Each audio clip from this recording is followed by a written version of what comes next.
Hey, people of God. I wanted to address something real quick. If you are in a relationship, men and women, either or, but if the person that you are with is struggling with the spirit of pornography, address it with love and with wisdom from God. Simply because a lot of people, if they're married or in a relationship and trying to do things God's way, a lot of times they feel sympathy, or they try to, of course, carry the burden of what the person has, as opposed to understanding if this is a spirit, then we need to address the spirit, and not so much pacify spirits and what's going on with them. And so truth and love is a necessity, and it is more love and truth than people realize. And so sometimes we feel like we dance around things and they're not ready to hear it, or oh, this is whatever. But no, when you're dealing with the spirit of pornography in any way, shape, form, or fashion, what it is it's giving you you are introducing your spirit to a spirit of hatred for the love of God that is in that person of the opposite sex. And so you will find yourself struggling with the relationship and how to do and what to do and why to do, and almost a demanding spirit, because what pornography does, that spirit will teach you, and it's a spirit of lust and pride and so much more, and insecurity and so many things attached to it.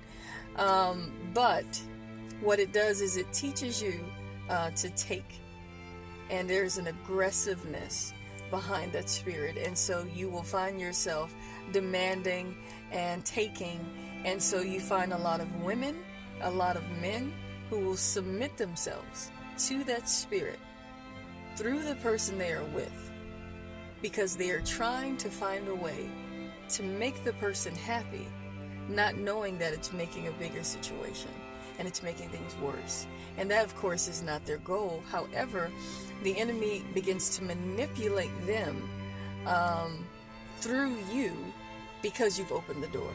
And so what happens is you are frustrated, you are angry, you are disgruntled, never satisfied, simply because it's lust. Lust takes. Okay? You cannot satisfy a demonic spirit.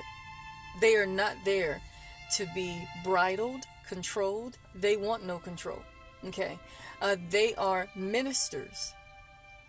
We are ministers of the gospel. Okay? They are ministers of death. So anything you open your spirit to that comes from the enemy, it is there to minister death to your spirit. So your mind, your heart, your soul, your emotions begin to receive, and it begins to receive an understanding in your psyche of death. Okay, so it will begin to tell you, oh, well, they didn't respect you. Or, oh, you know what? You don't like the way they did that. And it begins to speak to the spirit in you that you've allowed in you. And it feeds. So, she can do something and you don't like it. It frustrates you. You're angry. And you're mad at how you treat her, but yet you don't know how to stop it. And it's simply because of what you've allowed your spirit to submit to. And she is submitting to it as well. And she is angry. She's crying out to God. But in reality, the spirit has to go in order for God to do what he wants to do. So you have to, of course, take the old out in order to bring in the new, and address the spirit.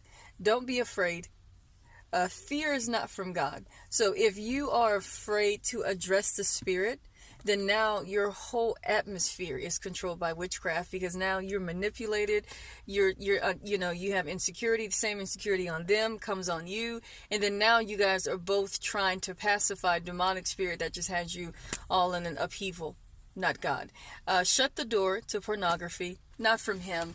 Address your insecurity and understand that God is made perfect in our weakness. So whatever caused those things, go to him.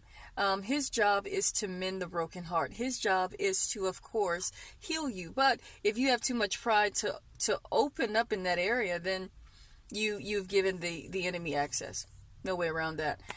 So you want to, in order for you to truly have God's best, humility. Break, let him mold. A broken spirit and a contrite heart. Oh, it's what he loves. And it's what he moves through. God loves you. God loves all of us. And he died, and he carried shame on the cross because he does.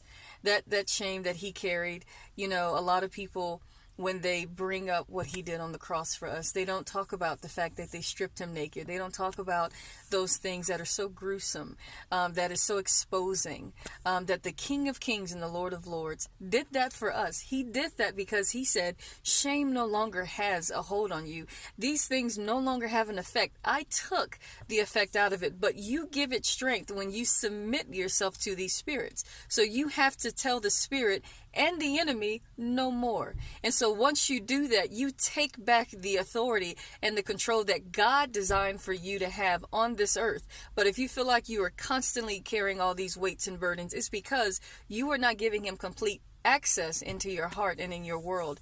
That's what he wants. That's what he wants for all of us, simply because he knows what freedom is and he knows what he designed for life abundantly. Trust him. He's God. I'm telling you, he's good. Oh, I love him. God bless you guys. Bye.